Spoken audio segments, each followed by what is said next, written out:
a goal. Who got the assist? Who got the assist?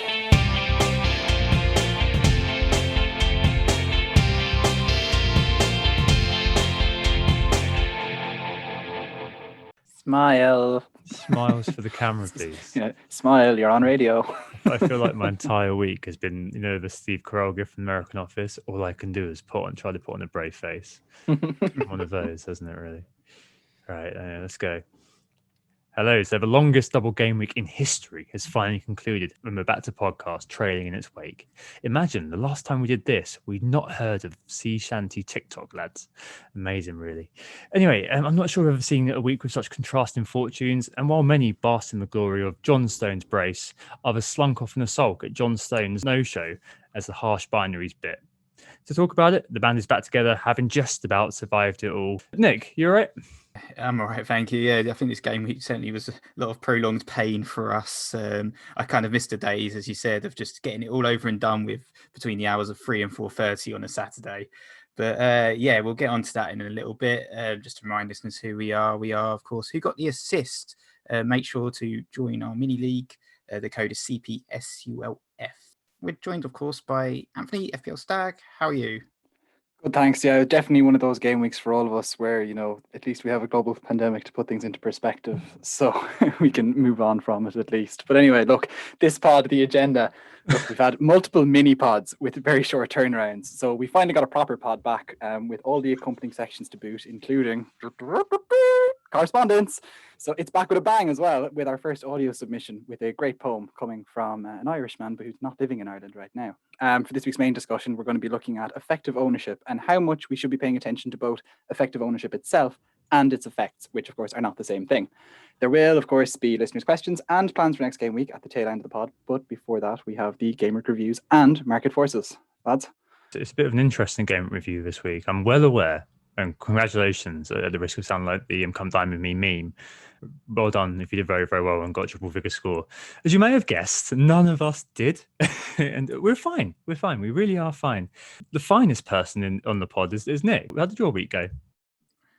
Oh dear, yeah. So I think I scored 81 points in the end, but I also took a -8, so 73 nets in total. My rank has fallen pretty heavily. I was about 48k, I think, before this game week, and now I'm at 120k. So more than doubled. Not great at all. Had lots of problems with my team. Only one player scored a goal this week for me, which was Harry Kane, a single game weeker. Ruben Diaz did all right in the defence, picked up 18 points, a couple of clean sheets and an assist. But apart from that, really not a lot to shout about. Picked up a nice Martinez clean sheet, at least tonight, but damage was already done. And Robbo got a clean sheet as well. But yeah, the midfield, dreadful. Souček blanking, Fernandes blanking, Salah blanking. Adams in forward line blanking, and also I brought in De Bruyne on the hits. Obviously, he didn't play. Well, he did play in the second game. It came off in the 58th minute, so 1 point in that game. And also had Kurt Zuma, who did a complete no-show as well, which means I get Basuma off the bench for 1 point. Lucky me. So, yeah. Pity you don't get FA Cup points with Basuma. I know, exactly. But we'll move on swiftly to Tom. I think you're up next. I don't think you did much better. No, I only got 2 more points than you as the procession of misery continues. 85 -8 of 77. I got no goals throughout this double game week. 0 zilch. I also had no City defenders, and I also had no Antonio. I also used my triple captain on Kevin De Bruyne, who got an assist in the first game, as well as missing out on quite a few. And in the second game, he did his ankle in 57th minute, which was just fantastic. I got my COVID vaccination that day. Donald Trump, it was his last day in office, and I thought, good things come in threes. No. I guess got 3 points from him because I had him triple captain him, but it didn't quite work out. And what was really galling, okay, it's one of those things where you're kind of like, because I had so much time to tinker for the double game week, I kind of got trapped into I could have had it itis, basically, because I had 2 choices. I removed Son, Rafinha, and Alioski, and I had 2 possible permutations. One was one I went with, which was KDB, Dawson, and Souček, because I was just, I need to get West Ham in. The other iteration was KDB, Stones, and Emile Smith-Rowe, which I'd been able to do perfectly.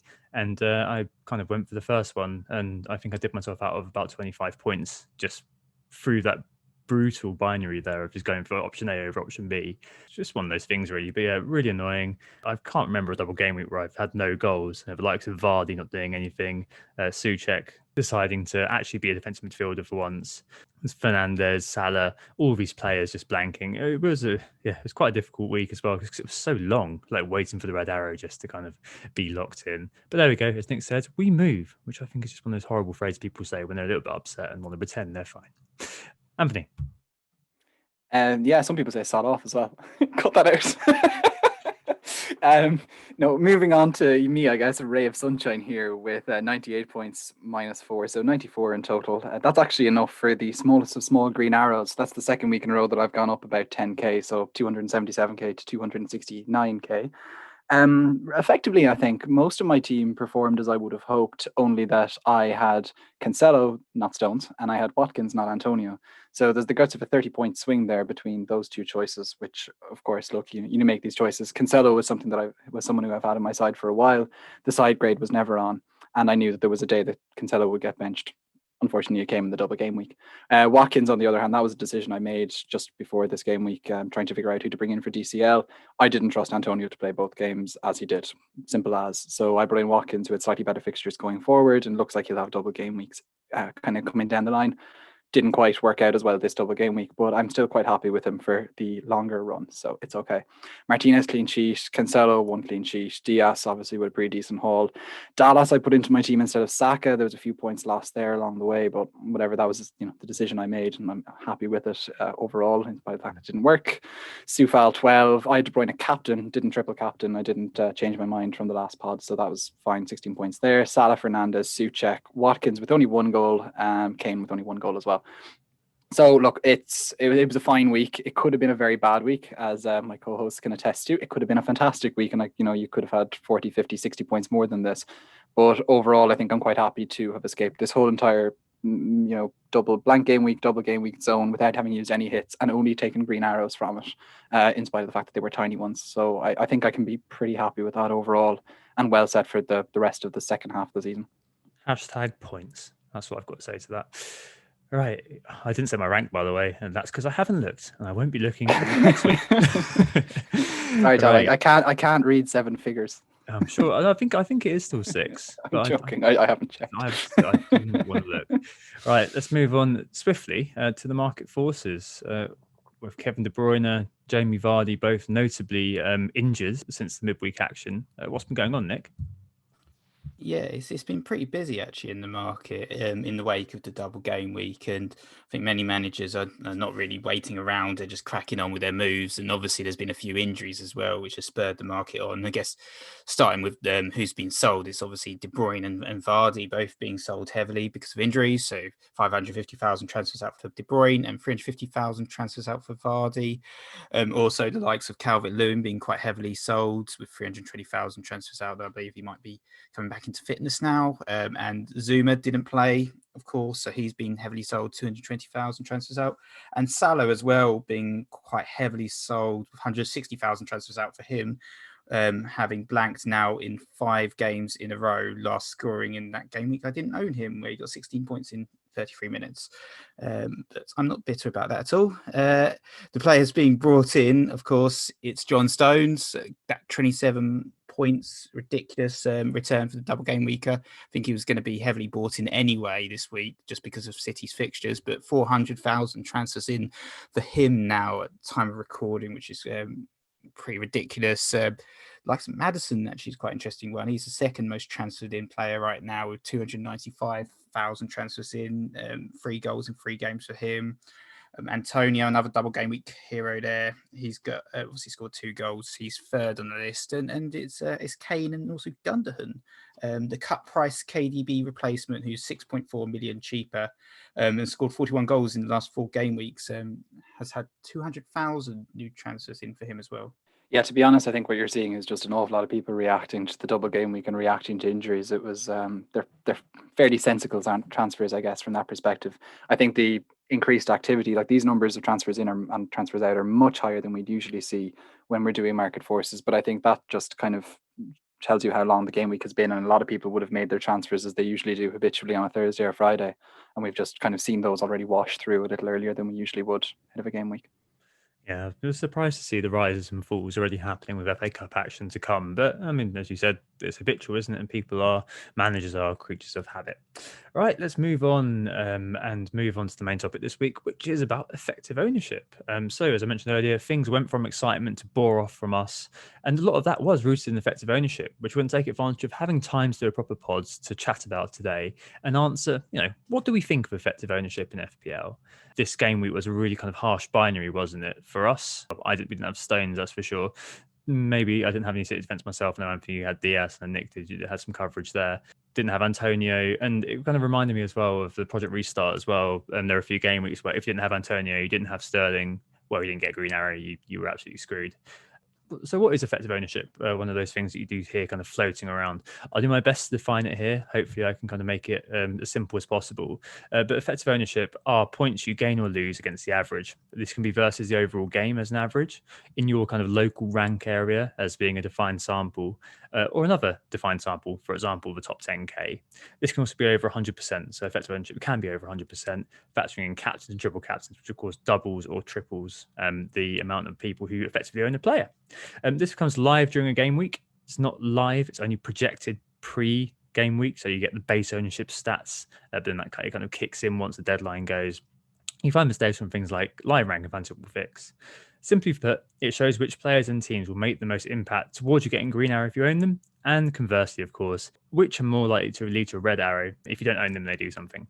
How this works out is pretty simple. So here's a good works example. Stones, my Bet Noir this week is owned by 40% of people overall. But Stones this week, just gone in the double game week, was owned by 23.84% of people active in my rank tier. So that becomes kind of our sample. He scored 27 points, which is 6.4 points against me. Why is that 6.4? Well, if literally everyone around me had Stones at my rank and I didn't, i.e. 100% effective ownership against me, I'd be 27 points down to everyone around me. But as it was, he was owned by 23.84% and 100% of FPL Twitter, of course. That works out at 27 times 0.384 equals 6.4 points. Okay, so that's kind of how my rank got settled there. So with the concepts in mind, how is it helpful to FPL managers and how might it be a hindrance to FPL managers? I guess is what we're going to talk about. Let's talk about the positive upside first. Anthony, tactical application, risk calculation. How do you think effective rank can impact managers positively? So yeah, from the upside perspective, I think primarily with your tactical approach, you should probably be led by your underlying stats, your eye test, the old reliables. But it is still important to know the inevitable downside of any moves you make, and knowing that downside to turn it into a positive and make more educated transfers as a consequence. So you can look at, for example, consider it the opportunity cost, the player that you don't pick up. Deciding who that player is that you buy and who the player is that you didn't buy can be aided by looking at effective ownership and understanding who's going to hurt you more. For example, right now, if you were looking at buying a Manchester City defender, because Stones is already quite popular, and of course, as we just said in Market Forces, he's being bought in en masse. You know that the opportunity cost of not going with Stones, instead going with the likes of Diaz, it could be quite high. And I think that's kind of something that you need to keep in mind no matter what. And so tactically, that's where effective ownership, I think, from a transfer perspective and with captaincy, can come particularly in handy. I do find it very useful, and I think when you're kind of assessing the danger points both inside and outside of your team, so you can look at it at a positive light. For instance, the likes of Later, as we've talked about previously on the pod, famous upside chaser, targeting some of those low-owned players like Martial to try and gain an added edge against their rivals just because of low effective ownership. And you can talk about other players, for instance, likes of Mahrez, who might have a particularly low ownership if you're looking for a specific differential any week, as opposed to sort of following the masses, I suppose, with targeting likes of Stones. Both your points are really good there. Like Anthony, covering transfers primarily, you said you consider the players you buy, you didn't buy, and you kind of make that judgment, don't you, of who's going to hurt you more. Like we said there, Nick, about giving you a bit of an added edge to the understanding of what's going on. I think captain particularly is where effective ownership really crystallizes, because you're able to kind of see if my captain bangs this week, I'm going to make one hell of a gain. Or on the other side of it, if my captain bans this week, I'm going to be in the same boat as everybody else. And you can therefore kind of assess, as Anthony said, the risk reward, the opportunity cost of going with that out there punt versus going for the kind of the herd pick, I suppose. Away from the individual, there are other ways of looking at this too, because there are, for example, in defence, cases for saying, you should probably look at that as a unit, as Adam Pritchard said in question for us. So effective ownership of a defence versus single player could be quite useful. So thinking kind of this season, Southampton defence, when McCarthy was an octopus and keeping out everything, owning him or KWP was a good idea. Last year, Nick Pope, owning him or someone like Charlie Taylor was a good idea. And this is where we kind of had that kind of old idea of compound differentials. Remember them? So the idea was that if everyone's got one or two players, and having that third player and kind of the impact of having the set, therefore it was a thing that set you apart. So think about the old days when Lallana, Firmino and Coutinho were all plausible to own in tandem, or Kane, Ali and Eriksen, or maybe Rose from Spurs that year. Nick, defence-wise, I mean, is it something that you look at in terms of effective ownership? I mean, James Justin this year, for example, you're not very happy with, have you? Yeah, James Justin certainly has been pretty punishing in terms of his effective ownership, just because of the sheer amount of people that own him. So, for instance, this week he scored 14 points, which was 6.44 effective points against me. In fact, it was Leicester really and West Ham that just really punished me this week. No other team really did any impact on me, but it was West Ham and Leicester. So West Ham was 12.97. There was a gain from that Premier League team against me because I only had Souček as my coverage. And Leicester, I didn't own anyone, so they had a gain of 9.39. All these managers around me getting all of those James Justin points, a few Vardy points sprinkled in there as well, just catching me out completely. And generally this week, obviously I did pretty badly, but I think, you raised some interesting cases. I think with Chilwell, for instance, this season, he's had such a high ownership and he's always been on my sort of threats table, so to speak. But I've never really been too concerned because I've had coverage in the Chelsea defence with Kurt Zuma, and obviously with Southampton defence as well. I had Kyle Walker-Peters. So when I saw the likes of McCarthy sitting there on the danger list, as we put it earlier, or the likes of Yannick Vestergaard, I was less concerned. But ultimately as well, when you're talking about the defence, you're not just talking about one player doing the damage. It could be multiple players. So this week with West Ham, there were Fabianski owners, there were Sufal owners, there was Dawson owners out there and Cresswell owners, and that really just compounded and caught me out to a certain extent. So you have to think about, when you're covering the defence, if there's plenty of players that plenty of managers own, you're really at danger. And I think you also got caught out, didn't you, Tom, I suppose, with the City defence as well, and their double clean sheet. Yeah, as a reminder of like not only Manchester United defenders in the past. Remember when Phil Jones one year just became an absolute must own because they just kept grinding out those clean sheets under Mourinho. Maybe we didn't throw in this year's key example with the defence was Chelsea, where there was a point where their defence had an effective ownership of over 100%. So basically your first Chelsea defender, the first clean sheet that you got from Chelsea was just utterly defensive. It just held your rank, and you needed really that second Chelsea defender to get any gains. And that was mostly thanks to Chilwell and Zuma, as you noted, but there was obviously there were other options in that Chelsea defence too that some people went for. But yeah, as you say, Tom, the attacking side is the other side of this. And I think the best example that we've seen so far this season is Son and Kane, where there was a point where having both of them didn't necessarily get you a green arrow unless you'd captained one of them as well, because they were both so popular. They were both in so many teams that were doing well, let's say in your usual rank tier for active managers, and they were so commonly captained. If you didn't basically get those 3-point streams from the two players, you found that you weren't actually going anywhere. So that gives you a good idea of how, from an attacking perspective, how important they can be with elite players. But they're also important when it comes to thinking about your cover picks, because it comes from the perspective of assessing the value of that cover. That, okay, you have your top player, which would be, for example, with a Manchester United, would be Bruno Fernandes, but you have to assess how much value you could get from the likes of Marcus Rashford and to what extent he could cover Bruno Fernandes points if he does well. And there comes a point where Bruno Fernandes, for example, is so popular, highly owned, that your cover is no longer a cover and is actually just a discrete tactical choice against the popular player. And it's up for you then to decide to beat him or join them on the Fernandes pick and continue perhaps with your discrete, not a cover pick anymore, Rashford. but it's effective ownership that allows you to really assess that, to understand whether Rashford is the one that's gaining you points, but if he's not gaining you points compared to the amount that Bruno is continually hitting you for, it's just not worth it. Definitely. Yeah, exactly. I was thinking along the same lines actually of Bruno and Rashford, and it kind of links in, I guess, with talisman theory to a certain extent, because Bruno is the talisman. He's the one you want.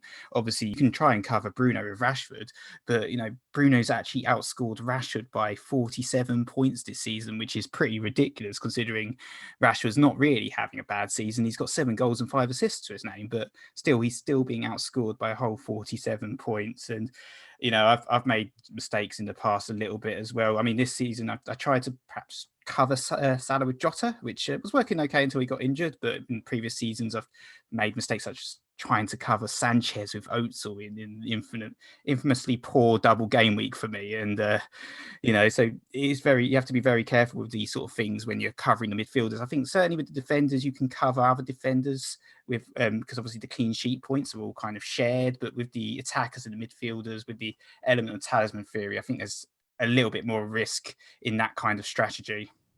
Yeah, no, certainly is. You're very, very right on Bruno and Rashford. And I love the Sanchez Ozil callback there. Ozil. Hazard, Pedro as well. That was one that killed me. I was on Pedro instead of Hazard. I remember that. That was in Hazard's for the hat trick, wasn't it? Yeah. Yeah, I think I was in Greece for that.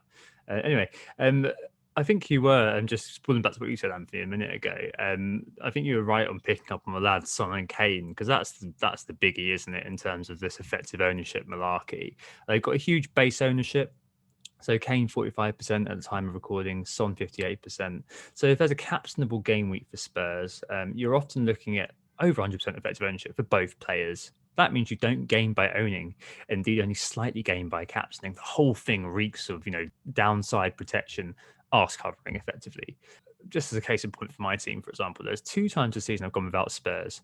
The first being the Game Week 9 wildcard. My rank did improve actually from Game Week 9 to now, but I haven't really had... I had Son actually, but I haven't had Kane and Son together. Kane scored 62 points and Son scored 65 points. The guys that I chose to bring in were KDB, who scored 68 actually, and Vardy 57. Now, that's a bit of a blunt way of looking at it. Let's have a look at one game week in particular. Game week 12, game week I actually sold Vardy on, so he got 12 points there. So on that week, Spurs beat Arsenal 2-0. Boo. Son scored 13 points against Arsenal and Kane scored 12. I had neither of those players. So the effective points against me was absolutely huge. So I got absolutely pummeled because the guys who were on my side effectively here were Dominic Calvert-Lewin with 5 points and Kevin De Bruyne with 3. So I lost out on 17 points there, throwing a high effective ownership for both players. And there was a 500k rank loss right there due to not having those players. So there's an element of it being a hygiene factor to own them both, unfortunately, this season. They have been so consistent. There's only been 11 blanks between them this season. And that's what's kind of creating that unique sticking power with them, which pulverizes you each week if you don't own them. They do something. And I wonder whether this links nicely to the negative side, sort of the hindrance, because if you've got this sort of high effective ownership of players and it's a known thing, does it create this sort of herd mentality and kind of foster the template and mean that beige play, I guess, gets rewarded, Anthony? Yeah, I think it definitely does. And maybe this is a problem with using effective ownership to lead your transfer decisions, is that if FPL was about trying to create the perfect template team, then yeah, you would work solely based on effective ownership. And of course, you would do quite well from that, presumably, if the template is going well. Because albeit marginally, the compound differential of having that team would lead you along nicely, because nobody else would have, necessarily the exact template team that you have, as things tend to shift around. So there is, of course, an issue with leading everything with effective ownership. But at the same time, there is great value in what the likes of Fantasy Football Fix or Live FPL offer you, which allows you to look at ownership and especially effective ownership in order to base on your picks, and it helps you to mitigate risks. It's, as we've noticed, particularly useful for defenders who of course score as a unit as opposed to just as individuals. Not as useful when you've got defenders who get as much attacking returns as, let's say, Trent Alexander-Arnold and Robbo would have got last season, or Robbo continues to do this season. And it's also very useful, of course, for making transfers, especially, I think, from a defensive perspective, i.e. to fortify your rank, because the players that are hurting you. For example, for me, it's James Justin as a player who just continues to hurt me, and it seems like I can't I'm really making a bold choice to go on without him, even though I had him earlier in the season, and like many people, was afraid of Ricardo Pereira coming back. So this is the problem with effective ownership, is that of course it's extremely useful and you should pay attention to it, but it's not the be all and end all. And FPL is still about picking up points and enjoying the game, not just maximizing yield from popular picks and reducing risk. We are FPL managers, not actuaries. Yeah, I think the fact that effective ownership is so tactical and kind of fosters this gamified reading of the game makes it feel so sort of unmagical and very sort of clinical. And some people just don't like that, in the same way that, stats had a bit of a blowback when they first came out. The famous Jeff Stelling ranting at XG. I mean, there is kind of a fluffy side there as well with effective ownership. So as usual this year, I'm doing badly. Sigh, little violin comes out. And I found it really hard this year, particularly because you've got so many games to watch and you've only got 11 players playing. And I've said this before, but you've only got 11 players for you and innumerable ones going against you. Watching every game, or maybe loads more than normal, it really heightens those sort of sliding doors moments where your player could have got something especially clear of KDB on the triple captain this weekend, this week. And it deepens, at least for me, that sense of sucker punch when a player I don't own happens to return. And basically all of this for me is fueled by my understanding of effective ownership. Like, I have players I know I really don't want to score, as well as players I overlooked, like Stones, as I mentioned earlier on. And I wish I had the personality to watch games and kind of not think about things that way and not think about fantasy football. And some may be like, "Oh, shut up, you Sado, just enjoy the football." But I just can't do it anymore because I'm, obviously deep into the FPL. So I must admit, this week I hit a bit of a brick wall with it, and there was a bit of morbid curiosity of watching my rank fall and fall, but really didn't feel good. So I've actually removed Fix from my phone and I've stopped checking live rank during the week. It's just too much, and I might kind of stop checking Twitter a little bit as well. I've got no problem with people posting their points and stuff like that, but I mean, for me, it was just one of those things where especially when De Bruyne went off, that was a moment where I was just like, right, I've got to think about this a little bit better. Obviously, that's through the lens of me doing poorly. Like, if I was doing well, probably the polar opposite. I'd be loving looking at my live rank going up and probably be posting to Twitter as well. But yeah, I mean, that's just an example of how perhaps effective ownership can have a negative psychological effect on managers. Sorry, Nick, you've been waiting patiently. What's your view on all this? I think, yeah, you explained it pretty well. I think obviously I had a pretty shoddy game week as well, and it kind of makes you not want to go on social media when you kind of see this slow burn of people celebrating their points over the course of the week, and that's just mainly because of the way the schedule's worked out. Especially this particular game week has been the sort of the longest game week in history, hasn't it? And one of the most painful ones. But I think, sort of moving back, I guess, to sort of effective ownership and sort of, as you said, the reinforcement of herd behavior. I looked at one player, for instance, and this is Patrick Bamford, and this is a player I haven't owned all season, but every game week I go on to Live FPL and I can see that Bamford has about a 78% or 80% ownership around my rank tier, and that adds a fear element every time I see him on the ball, and he gets plenty of chances. Doesn't put many of them away, thankfully, but he does get plenty of chances, and makes it sort of very scary, I guess, watching Leeds attack with him. And it's the whole idea of bringing in Bamford just because of fear. It's just so lame, isn't it, ultimately? And it does make you think, am I going to, if I wanted to do a transfer, for instance, get rid of Shea Adams finally and bring in Bamford, am I doing it purely out of fear and the effective ownership, or am I actually doing it because I think he's the best pick that I can afford? And reality is I might want to actually do something a little bit more exciting, maybe like bring in Edson Cavani or something like that, or Lacazette, or even someone like a cheeky punt on Neil Maupay. But it's not worth it, is it? Because you've got that risk of Patrick Bamford getting that haul and absolutely ruining your rank. And I guess that's kind of like, you don't really want to play FPL with fear, do you? You want to play with for fun and bring in random players and have a bit of a laugh. But the whole concept of effective ownership kind of makes you think, actually, should I just do the safe thing and bring in Patrick Bamford? Yeah, it's just the risk versus reward thing, isn't it, writ large? So, my risk is there's an opportunity in going for a down the path less trodden, but obviously that can then bite you spectacularly, brutally, as we've seen in kind of all sorts of seismic 50-50s going wrong this season. I guess that kind of brings us back to the overarching question here. Like, what do we think about effective ownership? For me, I think it's something that I completely agree with what Anthony was saying right at the top about it being a really useful kind of tactical tool, which helps you to understand and kind of plan your moves, plan your captaincy, and it's just kind of another element of information in the arsenal of the FPL manager. But I do think that there's kind of limits with it, especially if you're not doing very well. If you're doing very well, then it's obviously kind of one of those kind of great friends to have. For me, it's with a false friend at the moment. I just don't want to know, and I'm kind of shunning it right now, put it that way. But I think that kind of through my own personal lens, and I think that effective ownership is one of those things that I do really like. It's just one of those things as well that, from a watching football perspective, I wish I didn't know about, and I do sometimes rue the day I learned what effective ownership was. But I suspect that's going to be the answer you'd expect of me. Anthony, I suspect you've got a more bullish view on it. Definitely, I think I have a much more positive view of effective ownership than the two of you guys. But maybe that's just the game week speaking as much as anything else. That at least at the end of the day, because I knew that I had Watkins and Martinez to come, and I was on about a grey arrow, I reckoned that my arrow was going to go green at the end of this game week, even if I just got appearance points. So I felt that little bit better having looked at the effective ownership and knowing what was going to happen. But overall, effective ownership, I think, is extremely useful from a transfer planning and captaincy planning perspective, basically allowing me to figure out what I might miss out on if I make a certain decision. And whilst that's a very, negativist outlook, I use it to try and propel my rank in a positive direction.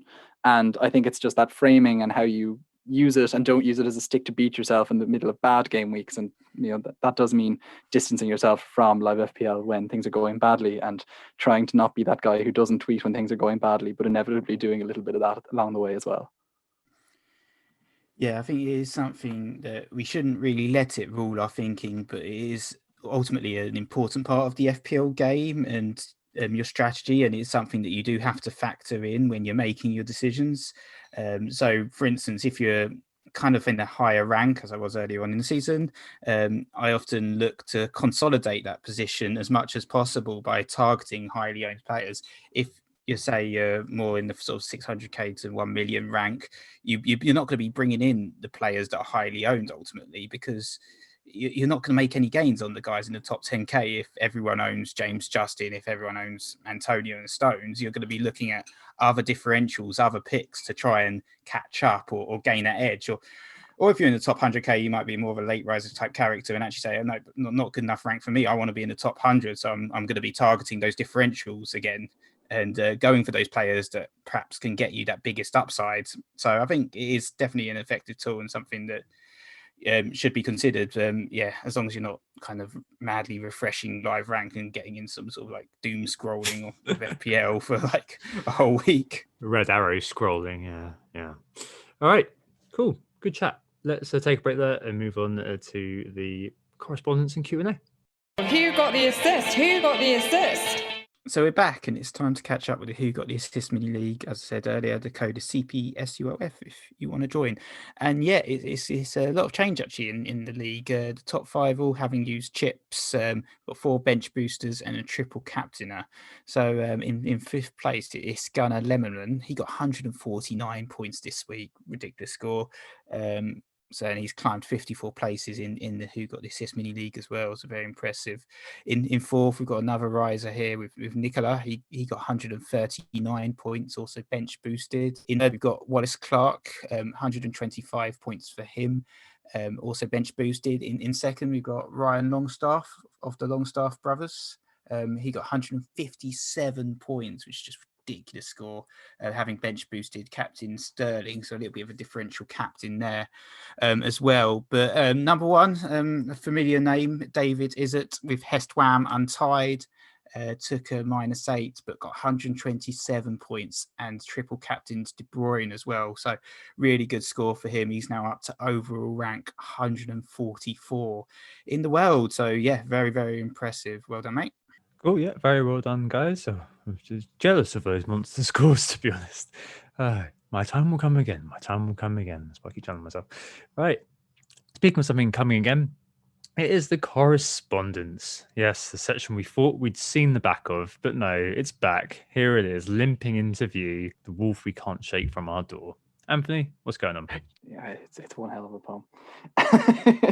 Yes, indeed, Tom. We've got the correspondence section. It's finally back after a few weeks where we couldn't fit it in because we just wouldn't be basically doing any of the correspondence justice if we fit it into a pod that had a shelf life of the guts of 24 hours, if even that, over the last while. But we've really made up for it with probably the most spectacular piece of correspondence thus far, if I was to say so myself, if I was to dare to do so.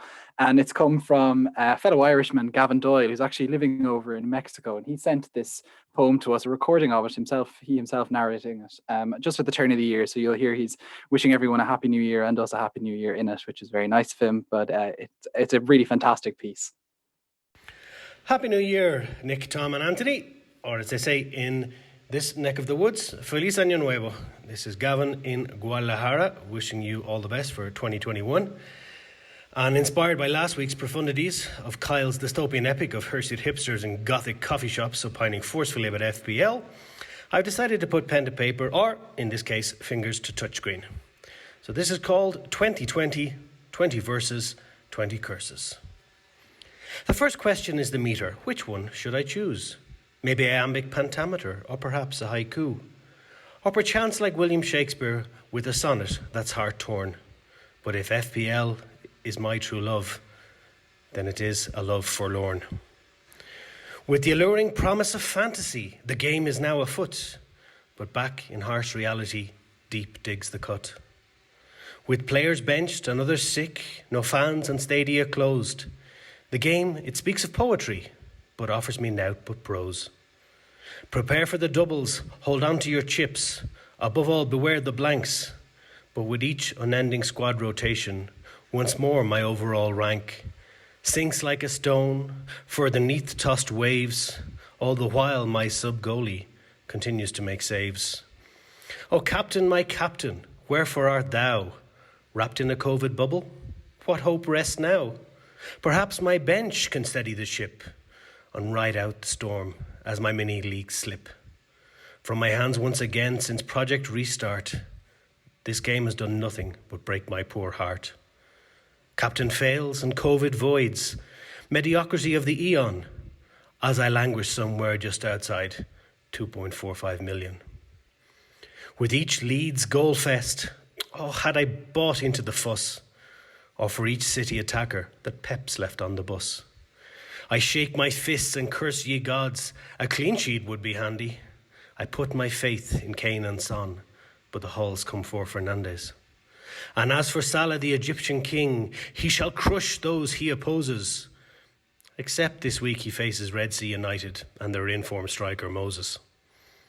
I take point hits and roll the dice and build team value slowly. But all the while, my best scoring man is still my alternate goalie. Is there any hope in sight? Perhaps a change of luck. But the light at tunnel's end is but a fast oncoming truck. Yet I struggle on regardless. Some arrows green, more often red. And I tune in optimistically to hear pearls of wisdom said by Anthony, Nick and Tom. What's the latest? What have I missed? Who scored 3 bonus points? And who got the assist? Perhaps their inside knowledge can bring me in the know. I may not win the game at large, but perhaps just Mexico. So farewell 2020, 12 months of chaos and discord. At least it's Fantasy Bundesliga, where last week I got up to 4th. But FPL is a cruel mistress who taunts me over and again. I'd like to bid her adieu, but for now, I'll just say Auf Wiedersehen. Isn't it absolutely spectacular, lads? Like multiple languages. Awesome. Yeah, So good. multiple languages. Fantastic. Really, really nicely knitted in FPL allusions and talk. Just really, really spectacular stuff. And thanks so much for that. You'll find Gavin on Twitter at Gavin_Doyle_IE. And he's well worth a follow, even just for his poetry, it seems. He's really got a talent for that. So thanks so much for sending that in, Gav. If you want to have something featured on the correspondence section, you can just email us to whogottheassist@gmail.com. We'll take recordings, as you've now heard for the first time. And we'll take poetry, we will take questions, whatever it is on your mind. It might be addendums to this pod, it might be questions about FPL, the meta that it is, it might be just questions about us. This is a very versatile slot, so fire it in and we will get to it at some point, lads. Just imagine the slot doing gymnastics. I'm not sure what the slot would look like in one's mind's eye, but there's But something. you see, that's the some thing, Tom. ineffable The slot form. can look like whatever you want it to be, and that's the beauty of correspondence. Yeah, I'm actually imagining, like the Gmail logo, like on a trapeze or something. I need to stop taking those pills. Anyway, let's move on to the questions. And the first one this week is a fairly obvious one.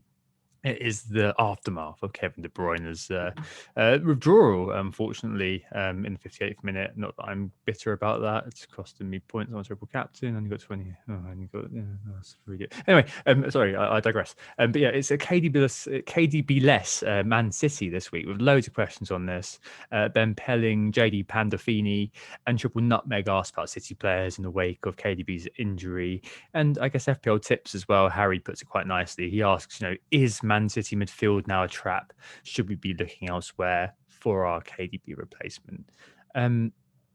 Nick, what do you reckon here? Yeah, I would disagree with calling Manchester City a trap. I'd certainly say there are a few options out there for them. Obviously, we know from the past that there's a little bit of risk of rotation out there, but I certainly think there's a few assets that are worth calling out. But firstly, I'd want to mention the fixtures. Again, West Brom, Sheffield United and Burnley up next. West Brom looking particularly ripe for the taking, having conceded the most goals in the league with 43, which is 9 more than any other team. They've conceded the most shots as well. The only team with triple figures for shots on target with 119. We do know they've now got Big Sam at the helm, so he's obviously trying to look to shore up that defence, but still I can imagine a big score for City. So I think the assets actually that I'd probably say are the best choices, at least in the midfield, are Gundogan and Sterling. I'm actually pretty interested in Sterling myself, just as a straight replacement. I've got the money, obviously, because I'm selling De Bruyne, and he's around the same price. So I'm thinking that could be quite a nice differential this week. Gundogan, he's obviously the cheap alternative that we saw in the market forces. He's had 4 goals in 5 games, and it's only 5.5 million. Both of these guys were rested in the cup as well, which is a positive, I think, because probably means they're going to start in a league. And Pep's going to be pretty peeved off with half the team that started in the cup this week, and they're probably all going to be on the naughty step as well after going 1-0 down against Cheltenham. So I know it's a risk. We've done this in the past, trying to predict him, but I'm feeling relatively confident that these guys are going to start. So I think that's a good shout. A few people calling out Foden as another option. Of course, he's an option. Scored, but the problem is scored against Chelsea and Brighton and then didn't play against Palace. He's only actually started 4 of the last 13 Premier League games. So despite the talent that he obviously is, I feel like with him, the risk is still a little bit high. Fair enough. I think on Sterling, I just wonder if you weren't interested in him when one of the best chance creators in the world in Kevin De Bruyne was fit. Why are you suddenly interested in him when he's absent? I can see why the straight stop appeals by some sense of kind of logic, but it feels a bit of a shortcut to me. I don't know. With Kevin De Bruyne out, it makes sense to decrease investment in City's attack. We've got a question of their defence in a minute. But nonetheless, as you pointed out, Nick, City have got good fixtures. And in my view, the Gundog is the guy there, the Gundog wagon, as I perhaps call that. Decreasing my investment from 11.8 million to 5.5 million reflects the reality that this guy is not De Bruyne. But he does have the data. He's got the third most shots and the second most shots in the box in the last 6. And the money that you free up, a gargantuan amount of money you free up, means that you can invest elsewhere. So maybe you'll put money into their defense, upgrading your 4.0 piece of trash to Diaz. Or maybe next week you'd be looking at kind of saying, oh, you know what? Well, I'm not too sure about Bamford anymore. Maybe I'll get Kane for the game against Brighton. I mean, with KDB, I know that Gundog was getting forward a little bit and he may head back a bit without Kevin De Bruyne, but he's 5.5 million and he's on penalties. And he's still playing for a team which creates a lot of chances. He's 5.5 million. I'll say that again. So we can align our expectations with that price tag. We're removing a player in Kevin De Bruyne who has underwhelmed for that price tag and getting a player at 5.5 who perhaps would meet or exceed our expectations for the amount that we're paying. It's all a bit of a punt. I'd rather not run a comparison with last season without when KDB was out for a little bit because it's a different beast and things like that. We need to see how Pep sets up without his talisman, but I'm probably on the Gondo wagon. I mean, Anthony, what do you think about this? And are there any other replacements out there? Because I'm aware that we have just focused on the Man City's, keeping with Man City with your KDB replacement. So I think you guys have kind of touched upon the 2 important sides of this. And one is that okay, City are still a good team, even without Kevin De Bruyne. In the last 6 game weeks, even though they haven't been in blistering form, they've been right up there across the league, second for goals, second for shots in the box. They've hit the post 4 times as well in that time. XG is second as well, but they have been quite reliant on set pieces for that XG, much more reliant than the rest of the top 5. And of course, Gundogan has benefited from that already. And Gundogan himself is miles ahead of other fit City assets in terms of underlying data. And I think I'd agree with you, Tom, that if you were looking at a City attacking asset, I would think I would look to him, not Raheem Sterling, who, as you say, hasn't been of interest to us at his price point, considering the other elite players that there are who are just more appealing. So I guess when you're talking about then that, okay, we've looked at the City assets, Gundogan is a good replacement there in midfield, then you're talking about who would you be looking to bring in. And of course, an awful lot of people have sold Son with the double game week in mind. And Spurs do have Liverpool this week, but then in spite of everything, they do have a few good fixtures interspersed with a few more difficult ones. They might have the honour of getting Frank Lampard sacked at the rate things are going in Game Week 22 at Chelsea. So that isn't even a fixture to fear, aside from the Liverpool one. And Liverpool's form isn't exactly spectacular, as we've seen as well. So Son, I think, is probably the player that we're going to see quite popular here. But of course, there are cheaper options too. And this ties in with a question we've had from Hindu Monkey, who asked us if Barnes or Maddison are on our minds now with Vardy ruled out. So of course with KDB is the gap in midfield that a lot of people have, and Vardy is the Leicester gap that people might be trying to fill or hoping that Barnes and Maddison can fill. So it makes sense, I guess, to be looking at these two players from two different perspectives. And I think when you look at those two players, traditionally, I think what we would say is that Harvey Barnes is wasteful and that he gets lots of chances, but doesn't necessarily score them. Now, Yes. interestingly, yes, but interestingly, over the last 6 game weeks, he's actually overperforming his XG from open play, which is 1.72, and he's managed to get 3 goals, and that's from 16 shots. Now, he has played 120 minutes more, though, than James Maddison in that period, who has had an XG from open play of 0.67, which is a hell of a lot less than Barnes, but has got 3 goals as well from it and 12 shots. But only 4 of those shots came from in the box. So I think you can kind of see that you're looking at a very different player in terms of position as he actually shows out for Leicester, even though they're both rated as midfielders in the game. So both are players that have good days, and Leicester themselves are obviously doing quite well at the top of the table. And they're 6th for XG. They're the second biggest overperformers in spite of that, but they are still good assets and definitely worth thinking about, lads. Would you say so? Yeah, definitely. I think despite the fact there's fewer minutes, just boiling it down to the key kind of metric, Maddison's only 1 point behind Barnes over the last 6, so 34 points for Maddie, 35 for Barnes. And as you said, the data is a little bit, it is very similar. It's just that Maddison's obviously got that creative edge to what he does, and Barnes takes a lot more shots. The quality of those shots, however, I'd say is fairly low. So while he's got the volume, he does not have the quality behind that volume. And obviously, we all remember the hat trick against Aston Villa, especially you, Anthony. But I think that was maybe one of those weeks where everything went right for him. It literally caused lockdown. Yeah. It's a lot. It was the last game, wasn't it? Yep. But if you watch him play, like he is 9 out of 10 times he's a complete headless chicken. Especially being a Vardy owner, watching him play, it's a terrible experience. He's always running into blind alleys. Like Vardy's run on his in space. What does Barnes do? He hits to the byline, and suddenly the ball goes off, or he runs into the defender because he's overplayed I'd like it. to distance myself from this extreme language. Headless chicken.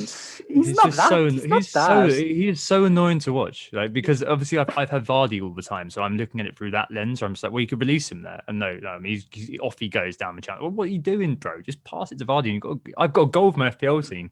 Like, it's one of those ways that you look at it. I appreciate that I'm slightly overstating it, but Maddison, yeah, I think that Maddison would be my choice of the two, at the risk of getting into the camp, for which I'm going to need to have a shower because I'm a little bit dirty for embracing one of those players that he loves. But no, he's got that nice mix of the offensive and the creative sides of his game, as you mentioned, Anthony. And I think that he might be the one that I'd like, especially against Leeds. And so the idea is this week I watch him and Barnes against Everton, and the week after that Leeds game, followed by the Fulham game, it would be worth having, I think, one of them if I can. And because I'm selling Kevin De Bruyne and probably for Gundo, I can sell Souček for either one of them. And it is quite nice to be able to have the Everton game just to size up which one I really want. But leaning Maddison as being the guy. Yeah, I think a lot of your frustrations with Harvey Barnes are ultimately because he doesn't pass to Jamie Vardy.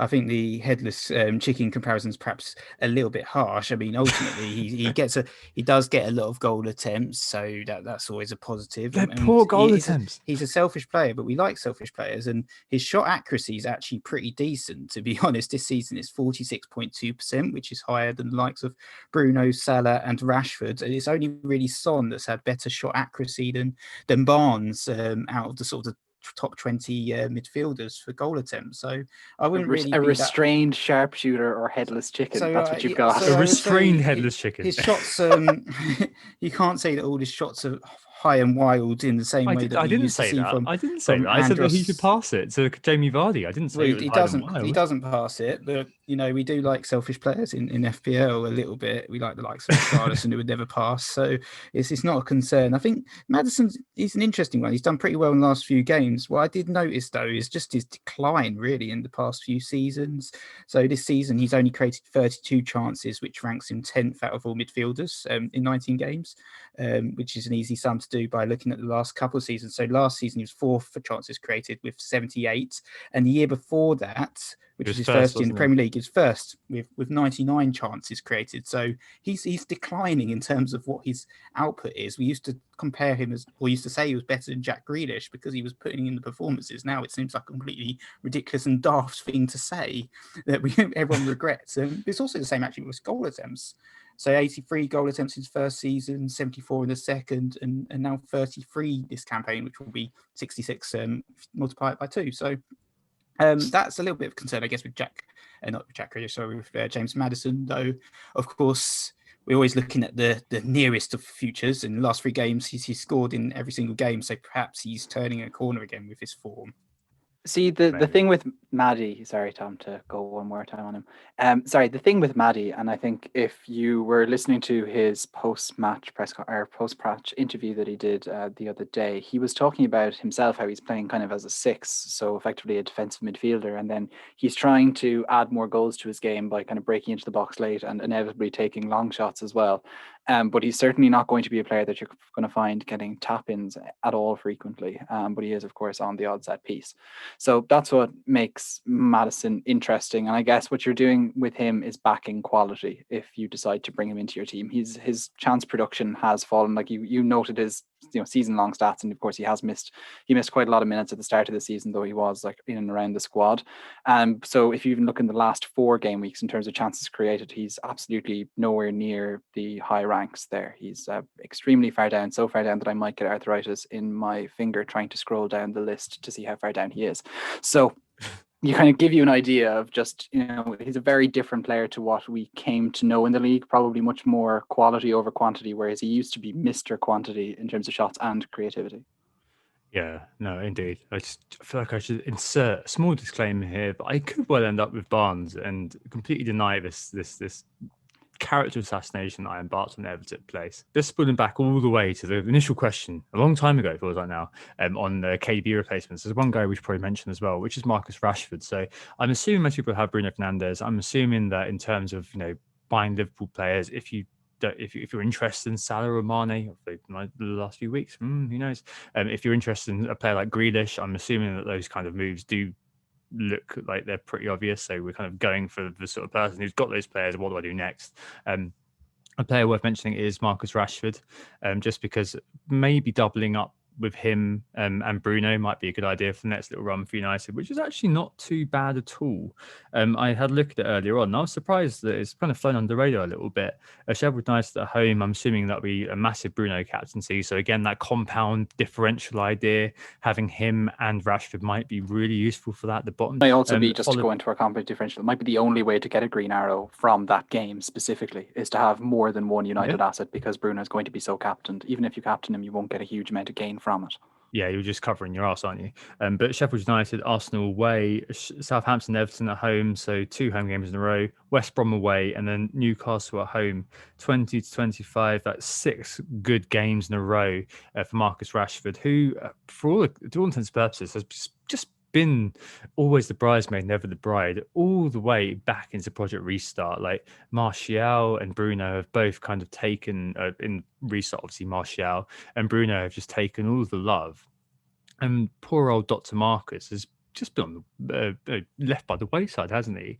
Over the last 6, he's been all right. He's done okay. So, for example, compared to Maddison, his XG is 2 over the last 6 compared to Maddison's 0.22.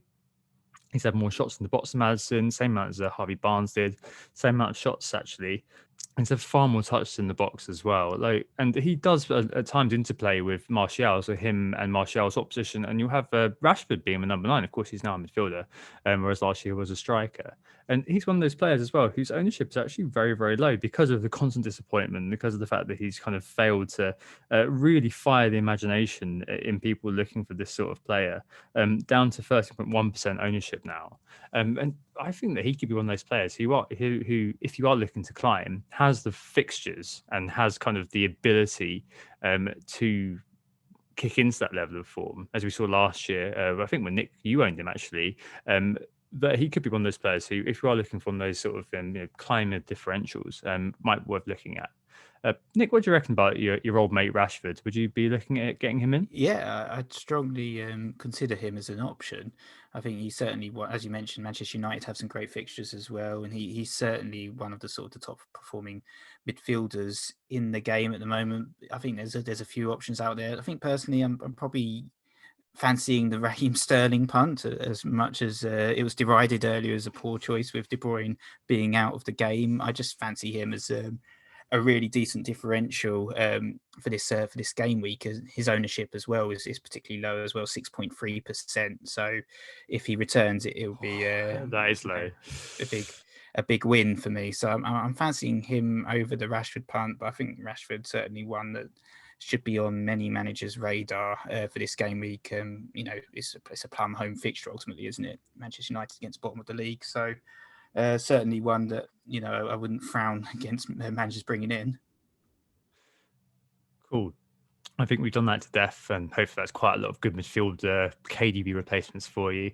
Let's move on to the next thing, which I think we're all sort of cagily trying to avoid, which is where that money may go. So if you're replacing Kevin De Bruyne with anybody, basically, apart from Salah or Bruno, suddenly you've got loads of money. If you didn't own City Defender, you own one, maybe you'd be looking at moving your resources back into that defense. And General Zod actually asked a very good question about this. He asked, is defensive differentiation the way to go now? Because people are looking at such similar sort of template attacks. Obviously, with Kevin De Bruyne out, there are a few options kind of showing up, but eyes really are turning to Man City's backline. FPL Dougal, for example, asks, is triple up the way to go? Our friend Mitchell Sterling had that triple up this week and really reaped the dividends of that. I mean, it's absolutely huge, isn't it? Like, some defenses this double game really carry people. I mean, obviously, I'm not sure John Stones is going to score a brace again anytime soon. Well, I own him now, so I hope he does, but I'm not sure it's going to happen. But what really, surprises me about all of this is that looking at the ownership of Man City defense, it is still really low. Like I'm shocked, flabbergasted by that. None of them, I don't think, are above 20%. It is easy points, and I really wish I did it. And obviously hindsight's a beautiful thing and makes you look very, very stupid. And my God, looking at those numbers, I feel very stupid now. Yeah, it's actually interesting, Tom. You've picked up on the same detail I did. And, we're being asked here about double ups and triple ups. And that's definitely people who are looking at the City defence through the lens of FPL Twitter and people posting pictures of John Stones and other City defenders this week on their timeline. Even in my ranked tier, you're looking at 30%, 30.7% is the most owned of those players. And that's Stones, Cancelo and Diaz are about 26, 25% each as well. And Ederson actually has fairly decent ownership as well, kind of double figures. So they're all interesting ones. And I think when it comes to City, we talked about Gundogan earlier. I think that really one of the questions you need to ask yourself is, do you think that your third City defender or Ederson would outscore Gundogan over the next few weeks? And even if you think about the last 6, Stones 49, Gundogan has 44, Diaz 42, and then you've Ederson and Cancelo both on 31 points. So there is obviously a bit of a difference there. I think Ederson, that you're not going to get any bonus points from him and not many save points, but there is the consistent clean sheets if you believe in those. Whereas Cancelo, you've got the rotation risk. Rest in peace, me, in the double game week. So that's kind of what you need to consider. I think you should be looking at the double up. I think you should probably be considering the triple up with that basic, do you want Gundogan or do you want Cancelo, Stones, Ederson, pick name that's appropriate for your team. Yeah, I think with Ederson, you've got the Martinez factor, or the monster that is Nick Pope. And I think obviously it's harder to move the goalkeeper around unless you're wild carding. But no, I absolutely agree. It is pretty much a straight shootout, isn't it? Because the prices are in a similar locale as well in terms of your Cancelo or your Diaz to your Gundo wagon. You're going to probably have to go all the way up to Foden or something. And do you really want to do that? We didn't mention Bernardo Silva, for example, earlier on. He could be another player who does come through. I mean, really, that kind of Stones Diaz sort of duopoly is probably going to be one of those things that does persist for a while. Nick, what do you reckon here? I mean, defense in general, is that the way to differentiate at the moment? Do you see the big at the back, your kind of signature move coming back, do you reckon? Yeah, it might do, to be honest, especially if you're talking about people moving money from De Bruyne to Gundogan and you've got extra 6 million to play with. Why not kind of go with 4 expensive centre backs? And actually, to be honest, this game week, it was all about the defenders, the midfielders and attackers, apart from perhaps Antonio, did absolutely nothing. The teams with the huge scores had the likes of Stones, the likes of Diaz and Soufal and James Justin, with these kind of monster scores. And, if you went 5 at the back, you would have probably smashed it. So I think there is a case potentially for expensive defenders. Obviously the Manchester City ones, I'm looking at Stones. I was looking at him anyway before his brace, unfortunately, but I've got Kurt Zouma to get rid of, so it's quite an easy move for me, that one. So that's definitely something I'm considering there. Obviously, I think it's worth highlighting the Manchester United defence as well. Plenty of options there. But, Sheffield United at home up next, that's probably going to be a clean sheet guaranteed, isn't it? And after that, it's quite a nice run, as you said. Arsenal potential clean sheet, Southampton potential clean sheet. They've got games against West Brom and Newcastle as well, so you can keep them for quite a while. Someone like Maguire, and you might get a goal that's not labelled a foul at some point as well. So I think United defenders potentially could be part of a big at the back element. I think the other team actually I wanted to talk about quickly was Aston Villa. I know a lot of us own Martinez already, so we might not be considering doubling up, but they've certainly been very solid as well over this period. They've got 9 clean sheets over 19 games now. Actually, I think it's less than 19 games because they've had a few cancellations. So they've got some double game weeks coming up as well, which is a good time to invest in Aston Villa. And they've got Burnley, Southampton, West Ham, Arsenal, Brighton as their next 5. So could be another 3, potentially even 4 clean sheets in there. Probably not, but you're going to get some clean sheets from the likes of Matt Target or something that only costs you 4.6 million. And he's rocked up with an assist and some bonus tonight as well. It feels like they could potentially be the new Southampton, something like that. In fact, they've been pretty defensively solid for a while, as we documented on the last pod. So that could be a nice kind of under the radar pick. Let's move on to the next question. We did not, in that defensive discussion, mention Robertson or Trent Alexander-Arnold, and that would probably be one of those things that would be unthinkable at the start of the season, unthinkable at many points of this season.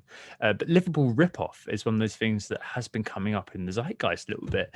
FPL Ultimo asks, what do we do with Liverpool assets? With Kevin De Bruyne injured and Man City defensive options less than 6 million, do we hold and hope things turn around as we've got lots of spare cash? I mean, I love to see what people are doing with saying, I'm selling Salah this week. Where's it going? What are you doing? If Kevin De Bruyne and Vardy are also out of the equation, what are you doing with that money? Or he asked, do we just get rid?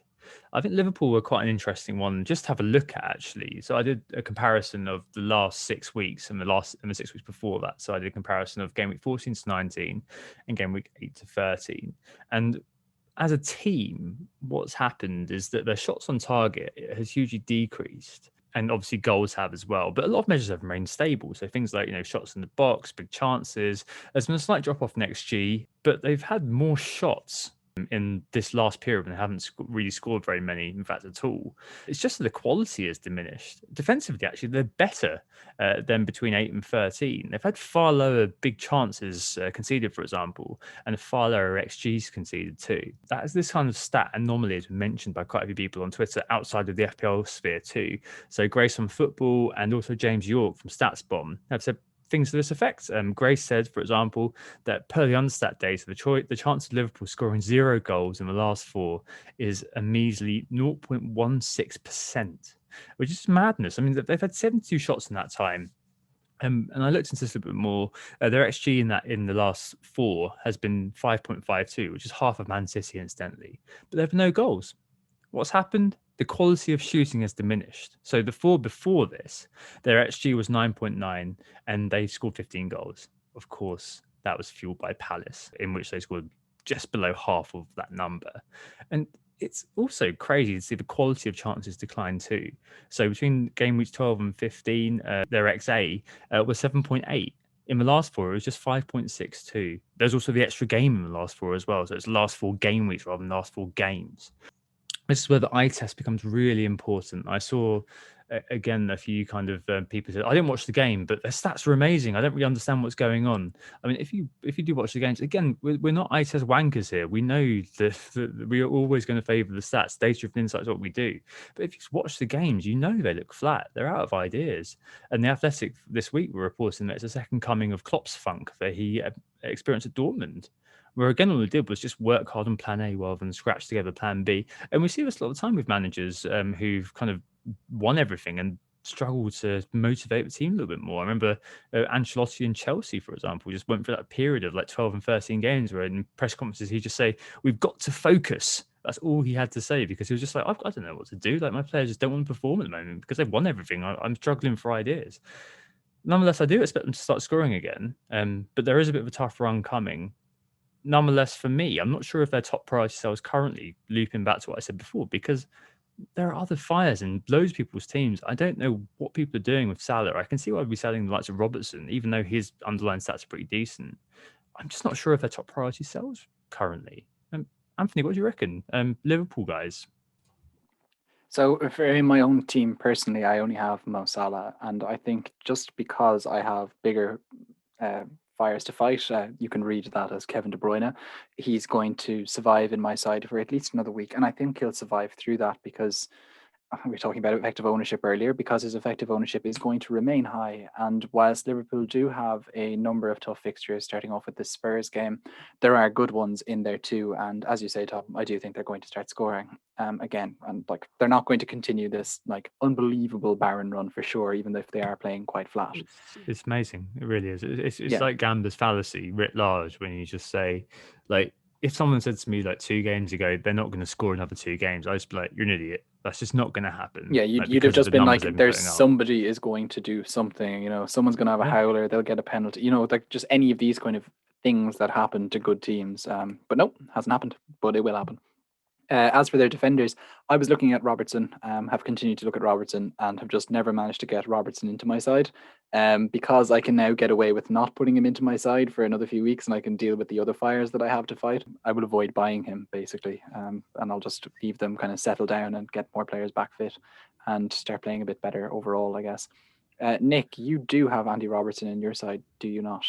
Still got him. I've got Robertson and Salah, and obviously, like you guys, I've got some other fires that need to be sorted in my team. So both of those guys are going to be around for me for the next game week. They're playing Spurs, so I fully expect them to finally turn up again, as they always do against us. And after that, they've got West Ham and Brighton. So I think they're pretty decent fixtures, to be honest. So they'll probably get the state of execution for those games anyway, regardless of the performance against Spurs.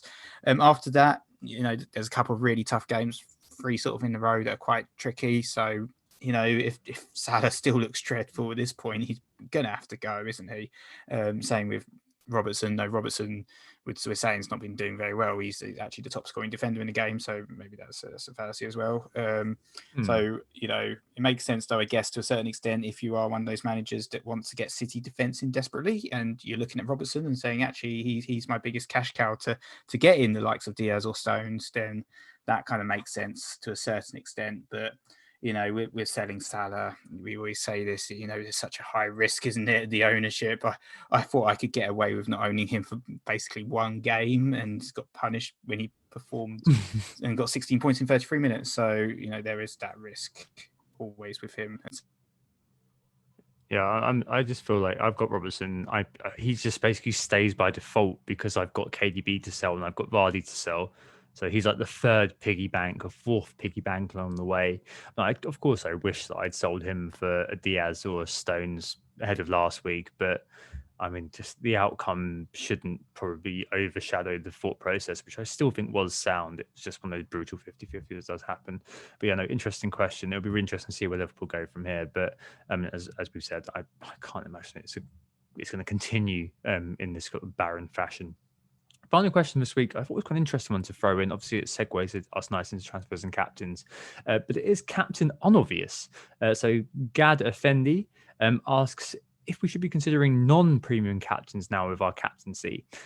So City defenders, I've seen a few people kind of saying, "Oh, I'm captaining Cancelo against West Brom," and I can see why. Obviously, got the assist against Cheltenham, so maybe that's his imminent assist spaffed, and he's not going to get on for a while.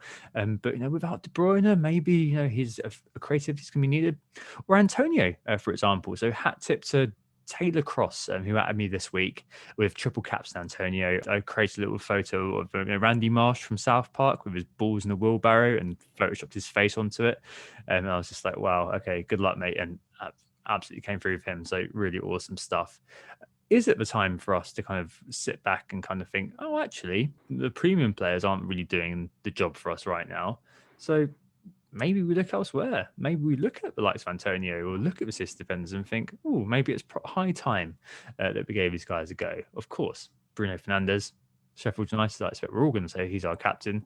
But is it time to go off the beaten path, lads? I don't think it is time to go off the beaten path. You talked about Taylor Cross going off the beaten path. We had another listener, Josh Dolphin, who triple captained John Stones as well, who had a particularly good game week thanks to that. But I don't think that this is the time. I don't think there's ever really a time to go totally mad on captaincy. Like, okay, yes, is there individual discrete opportunities to captain outside of the meta? Yeah, absolutely. And I think we've talked about it before, and we'll probably see it again, that defenders do, when they have a good chance of getting 2 clean sheets and might get a return going forward, they do offer particularly interesting value in double game weeks.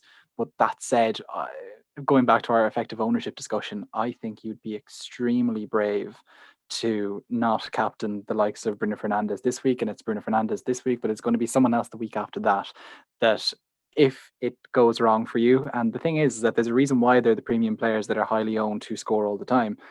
If it goes wrong for you, and it may well do percentage wise, I don't really want to be on the other end of that. I've been kind of building a half decent rank by being consistent and not going totally wild with my captaincy, and I'm not going to change that now. Exactly, I'd agree with that. I think we've talked about the unwritten rules in the past, that the obvious captain pick is obvious, and I'm going to be sticking with that for now and captaining Bruno. I think when I've experimented in the past with less obvious picks, for instance, this season I picked Ings against West Brom. More famously, a lot of managers picked Callum Wilson against Norwich last season, like myself, and it's just fallen flat on its arse. So, for me, it's going to be the safe, boring captain pick. Avoid the damage of the effective ownership as well, which we talked about earlier. So, going with the captain obvious as opposed to the captain unobvious. Like, I think there's a bit of an obsession with trying to be the guy that has the likes of the Antonio or the John Stones. Matthias Pereira this week. Matthias Pereira, yeah, and like post that on Twitter and have that moment. Try to be the guy instead who can post a screenshot of like 10 green arrows in a row, because I guarantee you that that's going to look an awful lot better for your rank long term as well. Yeah, I think you've all basically been looking at my notes, because all I wrote was linked back to EO, which is, great. If you want to captain someone like Matthias Pereira and it comes off you, fan-bloody-tastic. The fact is that a lot of the time, if people do captain outside of the well-trodden path, they disappear from Twitter and they're not heard of again for a few weeks, and then they come back because something else has happened. Other than that, they just screwed up. A lot of the time, obviously there's the appetite for kind of risk rewards. Obvious captains where I can is probably how I go as well. And to be honest, I've been so crap at captain this season that I'm beginning to think the decision just goes out of my hand entirely, and I just give it to the algos, But really, it is about picking your moments. If you're going to go for a differential captain, harking back to that EO discussion, this week it is going to be one of those things where if you don't go Bruno Fernandes, and I can see why you wouldn't, you are going to be absolutely smashed if he hauls and your captain does not equal or better that haul. That's just the reality of the situation. Some people do like to live dangerously. It's just one of those things where, do I want to live dangerously this week? Do I have an alternative that I trust? Is Cancelo, for example, going to equal the threat value of Bruno Fernandes? Probably not. Will he play? Yeah, exactly. It's like a good start. if I own Rashford, then maybe I'd be more interested in that. But as it is, probably not. But if you have one of those weeks where it's a split pin, so say there's 4 or 5 captains in the mix, maybe that's a good week to kind of say, oh, well, you know what, I'm going to go for option 3 or option 4 and see how that goes. That's one of those times when you can kind of look at the non-premium options a little bit and kind of think, oh, I'm going to go for that sort of captain, because you're not going to be too punished. Again, linking back to EO. So I guess all of our captains. It sounds like a blanket for Bruno Fernandes, and I think it's going to be a blanket for Bruno Fernandes for everybody, folks. Spoilers. But let's talk about our transfers instead. Anthony, any idea what you're doing yet? I'm going to be selling Kevin De Bruyne, and I think I will probably just end up running with the meta and getting in Gundogan, just purely because I kind of want to have that budget freed up to make another move afterwards. I'm not going to take another hit. I'd barely taken any hits all season, and I've taken 2 consecutive hits, sorting myself out for the blank and double. So I think settle things down, good consistent captaincy pick, and see where I'm at after that. And as well, we're waiting to get a little bit more news on doubles and blanks going forward, and I can kind of get an idea of a strategy with all of my chips intact, including the wildcard. Yeah, so I'm making similar moves, as in I'm selling De Bruyne, but I'm thinking potentially about Sterling. It doesn't free up lots of cash to do other moves, but rather than have sort of 7 million sitting in there in the banks, that's the way I'm viewing it. At least I'm probably going to be a hit, unfortunately, again, because I've got to get rid of Kurt Zuma because he's been dropped by Frank. So it's probably going to be Stones in as well. Just triple up on Manchester City, load them up for the next 3 games, and hope for the best. Yeah, I'll be jumping on the Gundo wagon as well. So I think I'm going to do Kevin De Bruyne to the Gundo wagon, and I'm going to do as well Kilman to Stones, and that leaves me with loads of money in the bank. That leaves me with money to do Souček to Maddison, Vardy to Kane. I've also got some money left over, and so that's a -4. I'm just wondering whether a -8 for Jamal Lewis to Diaz is worth it, because there's loads of double game weeks coming up for Man City.